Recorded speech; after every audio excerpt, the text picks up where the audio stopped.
time to review Volume 3 of Bruce Lee's Fighting Method.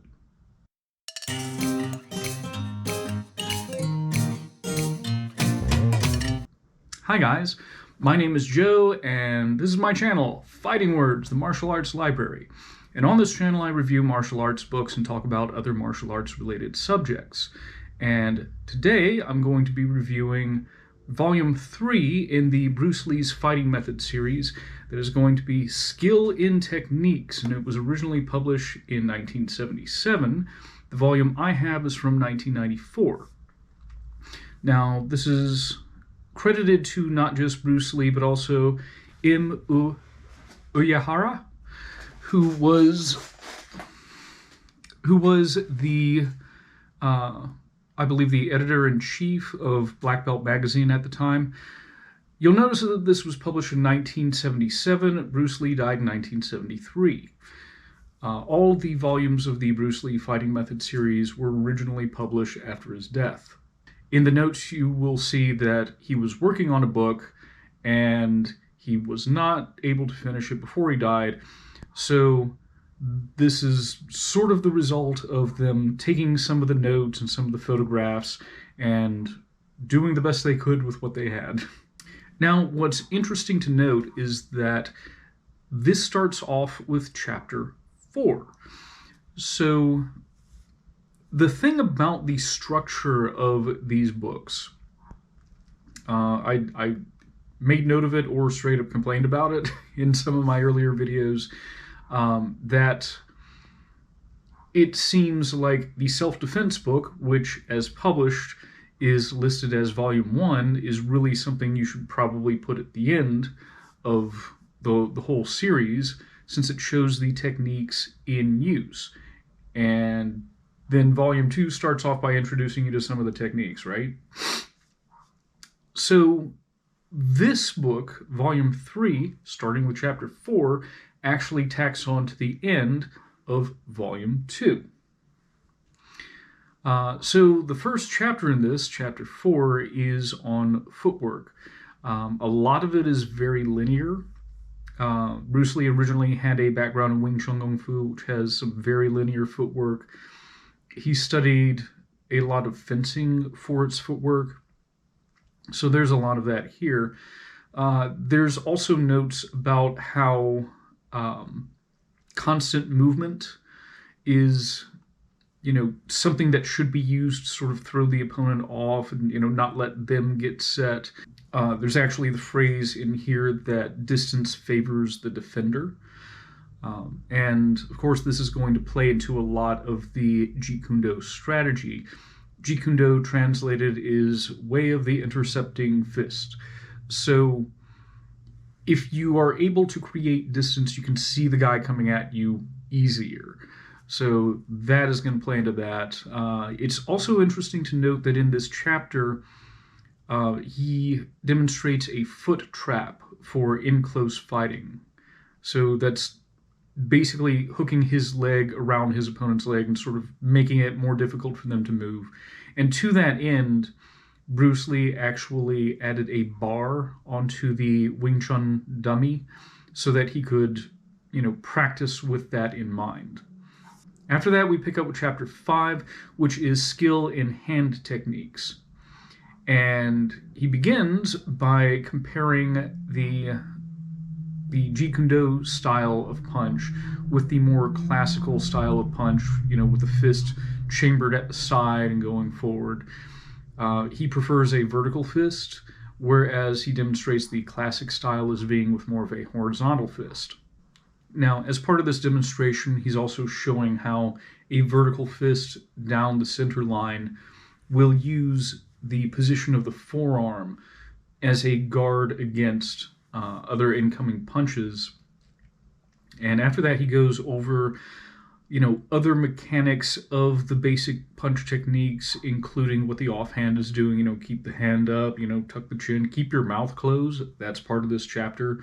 And he demonstrates actually punching someone when their tongue is sticking out through their teeth. And I actually had a friend and also student of mine who had that terrible habit because he'd start thinking, he'd start doing that.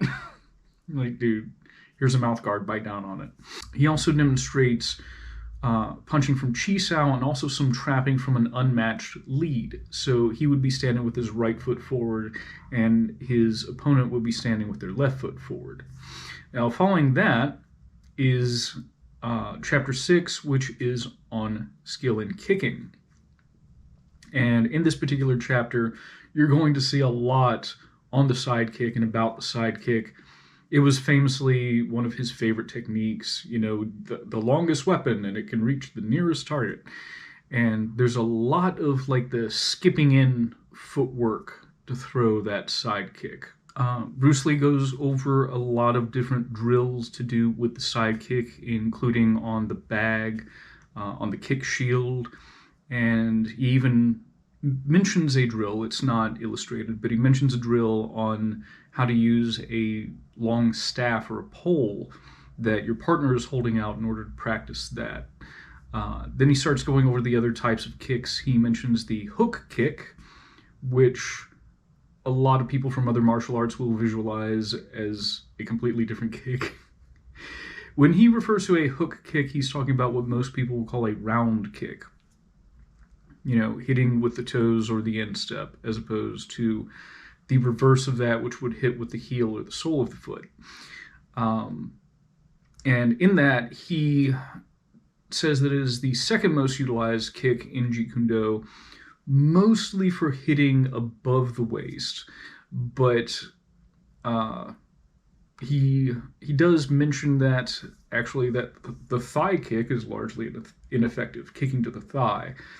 And I find that that's interesting compared to, what we see with things like Muay Thai, kickboxing, mixed martial arts.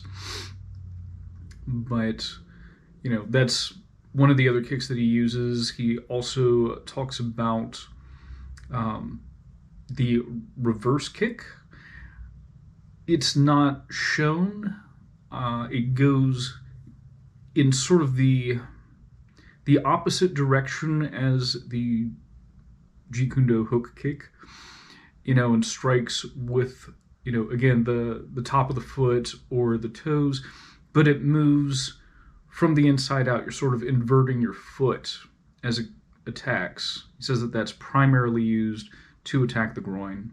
And he also demonstrates the spinning back kick or spinning side kick, and he says that that is primarily used as a counter, which sort of falls in line with how it's been used, in various sports that incorporated ever since.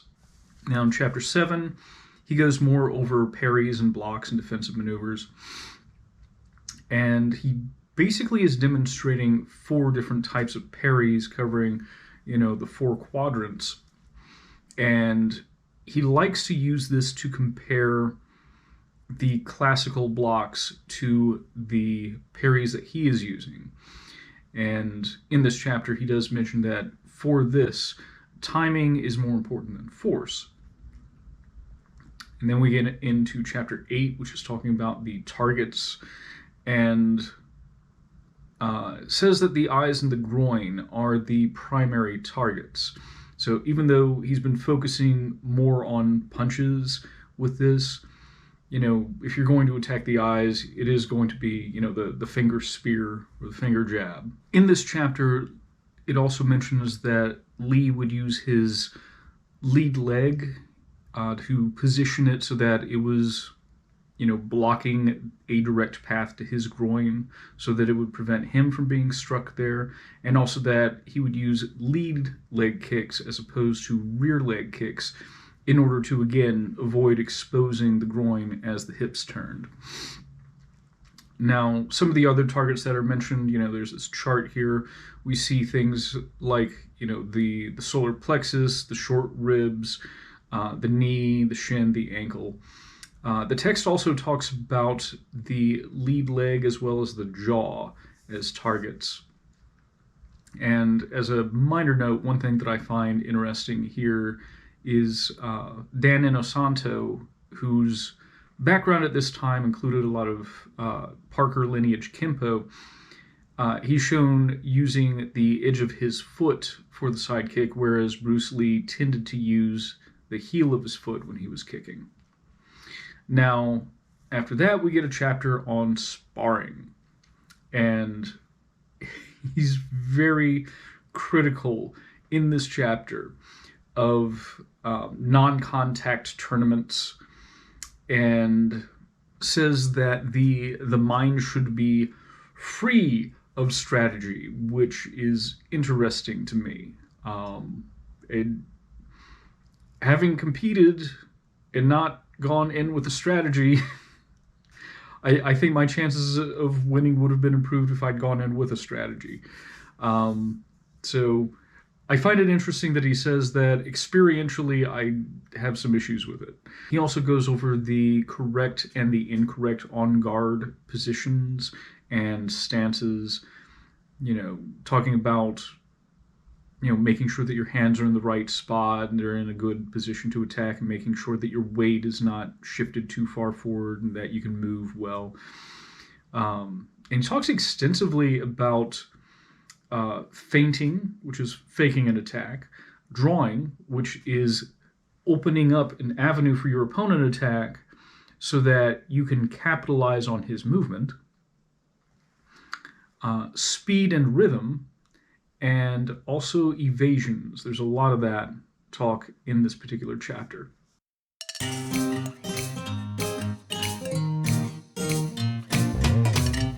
As far as the pros go, I think this book has a lot of really well illustrated principles and techniques. I think that those that are presented here are, very good. I would say perhaps in modern times not quite up to date, but if you could take the information in this book and present it to a modern audience, and there would be a lot of good information for them to glean from it.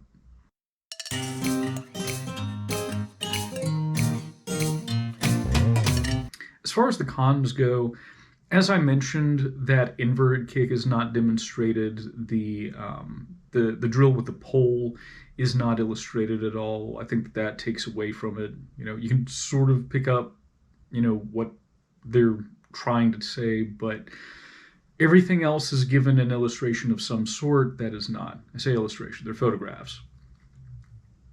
Past that, I do think it's a little bit limited in its scope. For instance, going back to the kicks, it talks extensively about the side kick, and the JKD hook kick doesn't get nearly as much attention. And interestingly, we're also missing some kicks that are found in some of the other books. So in that sense, the scope of it is a little limited. And I've also found it I would consider some of it a little outdated, like the notion that, kicks to the thigh are ineffective. Well, we have evidence that they are, or they can be. And the notion of, I'm going to use my lead leg to cut off a direct path to my groin. I spar from a very side-on stance, and someone's round kick can still hit my groin. So, it's, I don't know. He was like around 25 or 26 when he started writing this thing that was posthumously published. And I wonder what he would have discovered had he lived longer.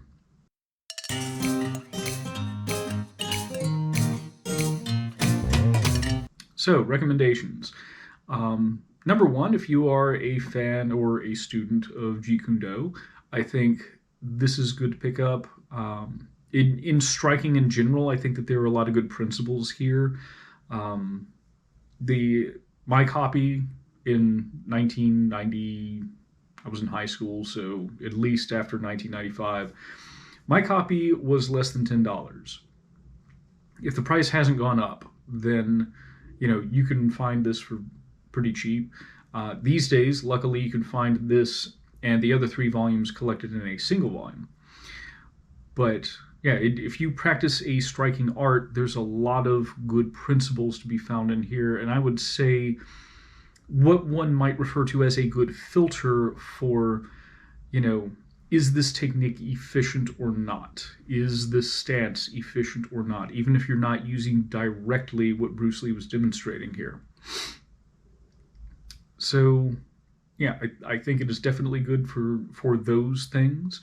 And if you want to get into understanding some underlying principles of striking, you can pick this up for cheap, probably. And yeah, that's all I got for this week. And thank you for watching my video. And I'll see you guys later.